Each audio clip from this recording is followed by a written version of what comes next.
दिव्या, तू introduce करशील आणि काय प्रेझेंट करणार आहे ते सांगशील. माझं नाव दिव्या आहे. मी थर्ड स्टँडर्ड मध्ये शिकते. माझ्या स्कूलचं नाव आहे श्रीमती सुलोचना देवी सिंघानिया स्कूल. मी आज एक गोष्ट सांगणार आहे. माझी गोष्ट गणपतीवर आहे.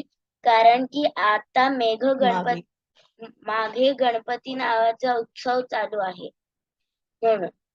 तर एकदा शिवशंकर आणि पार्वती माता बसलेले. मग गणपती आणि त्याचा भाऊ कार्तिकेय खेळत होता. मग त्यांच्या छोट्याशा गोष्टीवर भांडण झालं. मग ते लोक ते भांडण घेऊन आईबाबांकडे गेलं आणि कार्तिकेयने बोलला आईला की बघ ना आई आई आई आई, हा मला खेळू नाही देत, माझे खोड काढतो नुसते. मग गणपतीने बोलला, नाही आई, भाऊ खोटं बोलतोय, हा मला खेळू नाही देत, काम सांगतो नुसतं. शंकरनी आणि पार्वतीनी दोघांनी एकमेकांकडे बघून हसले आणि शंकरनी म्हणाले की माझ्याकडे एक छोटासा खेळ आहे. मग दोघांनी बोललं, ठीक आहे, काय आहे तुमचा खेळ? मग त्यांनी बोललं, जो पण या देशाची प्रदक्षिणा करून येईल, पहिले पृथ्वीची प्रदक्षिणा पहिले करून येईल, तो फर्स्ट नंबरवर येईल. मग कार्तिकेय पटकन त्याच्या वनावर बसला, म्हणजे की मोरावर बसून गेला. मग गणपती इकडे तिकडे बघितलं. त्यांनी बोलला, माझा वन म्हणजे तर उंदीर मामा, मग तो कसा जाईल इथे पृथ्वीवर? मग त्याला एक युक्ती आली. त्यांनी त्याच्या आईबाबांना जय केलं आणि हात पकडून त्यांना जय करून गोल मारला आणि मग परत गोल मारल्यावर जय केला, प्रदक्षिणा केली आणि मग त्याच्यानंतर त्यांच्या उंदीर मामासोबत खेळायला लागला. मग काही वेळाने कार्तिकेय आला आणि मनात बोलला की ये, आता तर मी जिंकला, हा इकडे गेलाच नाही. मग जाऊन बोलला आईला की आई आई आई, मी पहिले आला, मी जिंकला. आणि मग बोलला की आई बोलणारच की हो तू जिंकला. तितक्यात गणपती आला आणि बोलला, नाही आई, मी जिंकला. मग सगळे लोक त्याच्याकडे पाहायला लागले आणि मग त्यांनी बोललं की तू कसा जिंकला, तू तर केलंच नाही. मग त्यांनी बोलला, तुम्हाला ती गंमत आठवते का?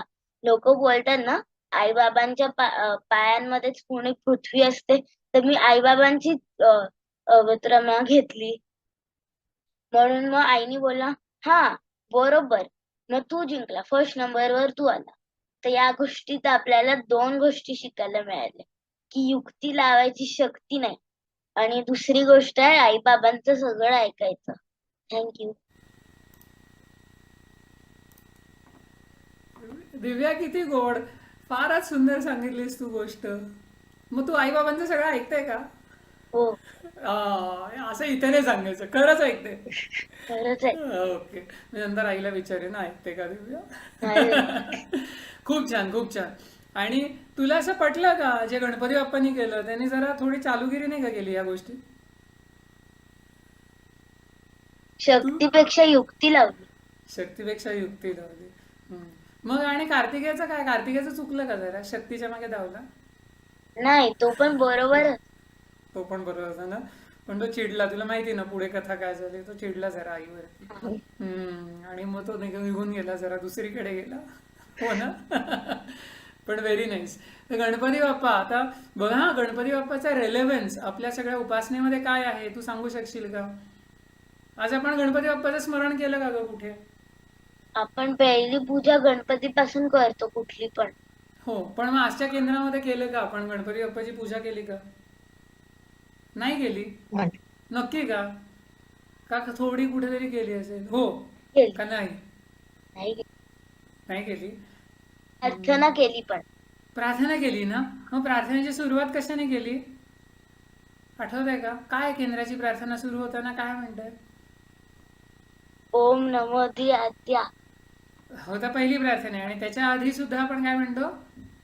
श्री गणेशाय, श्री गणेशाय नमः. श्री गणेशाय नमः. आणि मग सुरुवात करतो ओम नमोजी आद्यानी. त्यातला ओम हे कोणाचं आहे? गणपतीचं. गणपती बाप्पा. गणपती बाप्पाचं एक नाव काय आहे? ओम गणपती पासन काय नाव आहे? ओंकार. ओंकार.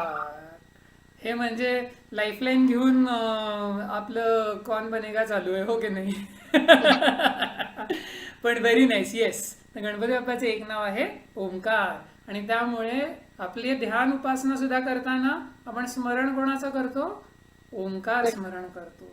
त्यामुळे आपण त्याचं निर्गुण निराकार असं म्हणजे फॉर्मलेस, टाइमलेस, ॲब्सोल्यूट असं जे त्याचं स्वरूप आहे त्याचं स्मरण करायचा प्रयत्न करतो आणि ध्यान करतो. नाममंत्रही त्याचाच म्हणतो. हे खूप सुंदर गणेश जन्म असा तो सण आहे, बरोबर की नाही? आणि गणेश जन्म साजरा अनेक जणांनी केला असेल, मंदिरांमधनं पण खूप सुंदर उत्सव होतो. पण ह्या सर्व उत्सवाच्या मागे, ह्या सर्व पूजेच्या मागे नेहमी लक्षात ठेवायचं की हा जो गणपती बाप्पा आपल्या आतमध्येच आहे, विराजमान आहे, ज्ञानरूपाने विराजमान आहे, त्याचं स्मरण करून, त्याचं ध्यान करून, त्याला समजून घेण्याचा प्रयत्न आपण अंतरंगात आपल्यामध्ये करायचा जो उपासना मार्ग आहे म्हणजेच ध्यान मार्ग आहे, तो आपण रोज ह्या गणेश जन्माच्या कथेच्या निमित्ताने आणि गणेश जन्माच्या निमित्ताने असं आपण एक प्रॉमिस स्वतःलाच देऊया. देशील ना? रोज उपासना थोडी का होईना करायची.